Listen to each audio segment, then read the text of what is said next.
Dakong opisyal sa probinsya sa Subo, lain man og tinan-awan sa politika sa siyudad sa Subo.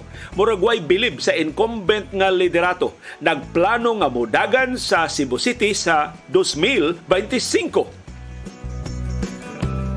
Mao diing ang dakong opisyal sa probinsya sa Subo, visible na kaayo sa daghang kalihukan sa siyudad sa Subo. Tagsa na lang ikita sa mga siyudad o sa mga munisipyo. Cebu City Barangays maunay gisigihan og adto.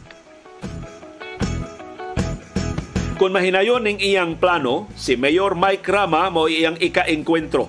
Karaan bayaunta ni sila nga mga aliado pero murag nagkabikil na karong bag-o. Ilang away unang nalilian sa publiko sa Sinulog Grand Parade ni adtong Enero tungod sa lalis sa mas tukma nga venue. Gidudahan hinuong dugay ng nag-alin